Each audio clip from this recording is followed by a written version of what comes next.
Baik, kita akan lanjutkan perbincangan pemirsa malam hari ini tentunya menyikapi atau melihat apa yang menjadi putusan dari Hakim Konstitusi yang mengabulkan sebagian gugatan dari pasal Undang-Undang ITE. Mas Heri, ini kalau tadi dari Mas Fahmi menyatakan tidak harus melulu memikirkan bagaimana langkah hukum, bisa dilakukan dengan perbaikan komunikasi publik, kemudian dilakukan dengan klarifikasi sebagai salah satu upaya menjaga nama baik begitu ya.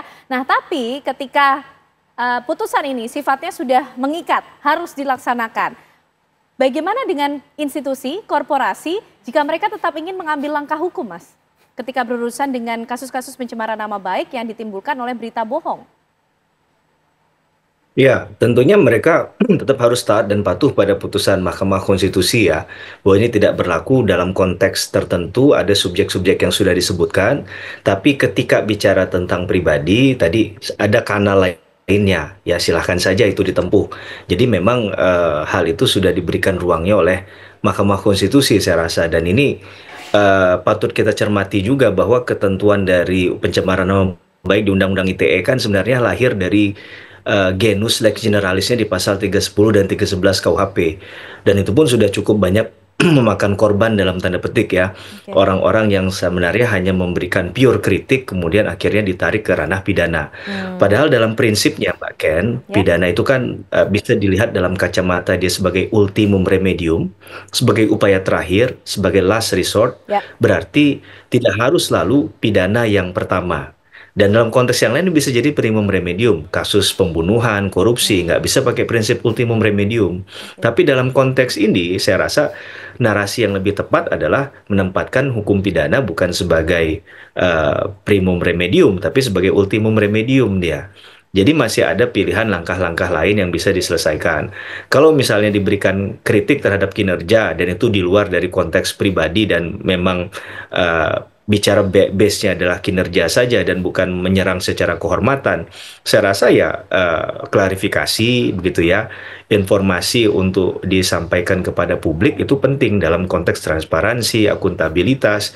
Ini kan adalah asas-asas penyelenggaraan umum pemerintahan yang baik misalnya. Dalam konteks korporasi kalau tadi adalah sifatnya bukan di luar dari konteks pemerintah misalnya, ya dia bisa menempuh jalur yang tadi sudah disampaikan berkali-kali oleh Mahkamah Konstitusi, silahkan pilih melalui jalur individu tadi, tapi jangan mengatasnamakan, menggunakan katakanlah sarana dan prasarana fasilitas yang melekat ketika ini tidak berbicara sebagai konteks perkara individu. Oke. Itu yang sebenarnya diingatkan oleh MK berkali-kali dalam putusan ini. Kita bisa membedakan dalam konteks itu mana kasus pribadi, mana yang di luar dari hal tersebut yang basisnya adalah kinerja. Saya rasa ini yang penting untuk diingatkan ya dalam putusan Mahkamah Konstitusi tadi, sehingga kita bisa membedakan perkara ini sebenarnya bisa berkaitan dengan ranah pidana Mhm. atau memang ada jalur-jalur atau kanal lain yang sebenarnya masih bisa ditempuh dan itu jauh Oke. lebih punya nilai kemanfaatan, karena Mhm, bicara mhm. tentang hukum kan nggak hanya bicara tujuannya adalah kepastian hukum dan keadilan, tapi juga kemanfaatan. Manfaat nggak sih Hmm. kalau perkara semacam ini kemudian diproses melalui jalur pidana yang tentu pasti menggunakan alat-alat kelengkapan negara ya. Tentu ada biaya kos yang akhir munculnya di sana. Kemudian Oke. kalau kita bicara asas peradilannya, ini bisa nggak dilakukan dengan cepat, sederhana dan biaya ringan. Baik. Dan ini kan tentunya yang menurut saya jadi berkebalikan dengan hakikat hukum acara pidana yang dibangun dengan asas tadi.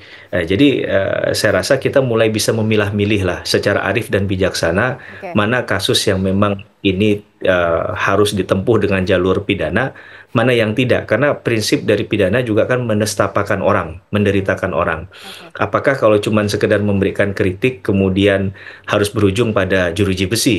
Dan itu kadang kalau kita lihat ancaman pidananya mengerikan, Mbak Ken. Mhm. Ada yang sampai bisa 6 tahun, 9 tahun, 12 Oke. tahun, misalnya di Undang-Undang ITE dengan menggunakan Undang-Undang ITE tadi ya, Baik, cantolannya Mas di Heri. Undang-Undang ITE, itu menurut saya orang itu sudah bisa layak untuk Oke.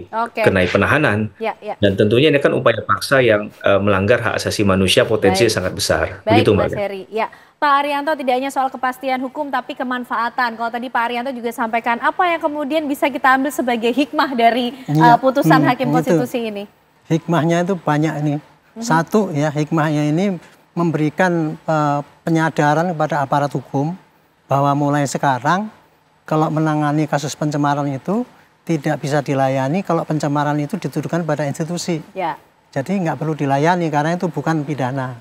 Kecuali kalau pencemaran itu pada pribadi, seorang gitu ya menyebutkan ya, itu barulah bisa dilayani untuk mencari dalam proses hukum. Yang nomor satu. Yang kedua, di sisi lain, dalam memberikan kritik, meskipun dikasihkan kebebasan seperti itu, harus dengan cara-cara yang baik ya, sehingga tidak nanti masuk dalam kategori pencemaran nama itu. Gitu. Dan yang ketiga ini yang menurut saya paling bagus ya, dengan adanya peluang seperti ini ya, orang memberikan kritik bebas tidak takut, apalagi kritik pada institusi. Ya. Institusi kita tuh sekarang kan semuanya kan banyak korupsinya kan. Oke, itu nah, yang makanya ini memberi peluang besar kepada para whistleblower untuk berani melapor kepada yang berwajib apabila ada institusi yang kurang bagus kerjanya itu, tanpa harus takut nanti kemudian dianggap sebagai pencemaran nama institusi itu tadi. Saya kira secara simpel saya dari keputusan MK itu hikmahnya untuk masyarakat semuanya itu menerima itu ya. Polisinya juga terima, dari aspek para pelaku yang tadinya tidak sengaja kalau itu melanggar sekarang sudah jelas bahwa itu melanggar. Yang terakhir yang tadinya itu sebetulnya tidak melanggar tapi takut-takuti kriminalisasi itu melaporkan mengenai institusi itu mereka sekarang bebas daripada ancaman itu. Mudah-mudahan dengan ini maka makin banyak whistleblower, makin banyak kritik yang membangun dengan cara yang baik, maka negara kita akan lebih bagus. Itu yang menjadi tujuan utamanya sebetulnya ya Pak Arianto. Mas Fahmi, apakah itu sudah mulai tergambar di ruang digital kita mengenai gambaran hikmah positif yang tadi Pak Arianto sampaikan? Harapannya semakin banyak kritik yang membangun yang bisa disampaikan. Mungkin kita juga bisa melawan korupsi lewat tindakan nyata yang lebih banyak lagi. Itu sudah mulai terlihatkah Mas Fahmi? Kalau dari peta social network analysis ya tadi sempat ditampilkan bagaimana percakapan netizen terkait dengan Mahkamah Konstitusi dan UIT ini sudah mulai tampak gitu ya. Jadi ada beberapa influencers baik itu khususnya dari individu, mereka menyampaikan berita gembira ini dan artinya biasanya mereka itu aktivis ya, dan aktivis mereka melihat bahwa yang selama ini menjadi kekhawatiran karena sebagian dari mereka juga paling tidak minimal pernah mendapatkan somasi atau pernah dilaporkan, itu menjadi sesuatu yang bisa dilakukan dalam bentuk kritikan karena biasanya mereka sudah cukup cerdas ya membedakan antara defamation, menyerang individu atau kritik ya kepada institusi. Nah ini satu. Kemudian yang kedua betul tadi Pak Arianto sampaikan hal-hal yang membedakan antara kritik kepada institusi atau mungkin serangan kepada individu ini nantinya akan menjadi bahasan yang sangat menarik, menjadi bahan edukasi buat publik juga, sehingga mereka itu kan bisa tidak asal nyerang karena bagaimanapun ketika mereka menyerang individu itu masih bisa kena ya UITE atau mungkin undang-undang yang lain, saya nggak terlalu paham tentang itu, tapi masih kena. Tetapi mereka akhirnya bisa fokus kepada kritiknya, fokus kepada kebijakannya, fokus kepada institusinya, seperti itu, dengan bisa membedakan antara individu dan objek atau subjek yang lain tadi. Ini bisa membuat obrolan atau diskusi ya di media sosial jadi lebih berkualitas. Kritikannya pun juga lebih berkualitas.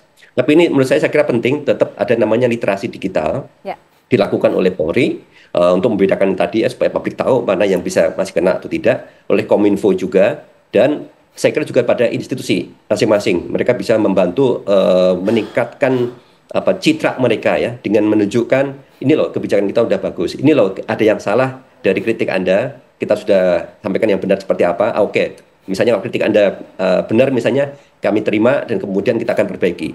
Jadi tanpa menggunakan jalur hukum, banyak jalur-jalur yang lain yang bisa dipakai untuk meningkatkan kualitas dari institusi tadi. Oke, nampaknya begitu banyak pembelajaran yang bisa kita ambil dari putusan Hakim Konstitusi. Kita lihat nanti bagaimana implikasi dari putusan ini. Tentunya mudah-mudahan harapannya semakin banyak kritik yang membangun, tujuannya untuk negara Indonesia yang lebih baik tentunya. Terima kasih Pak Arianto Sutadi, terima kasih Mas Fahmi, terima kasih Mas Heri. Malam hari ini sudah bergabung bersama kami di Apa Kabar Indonesia Malam.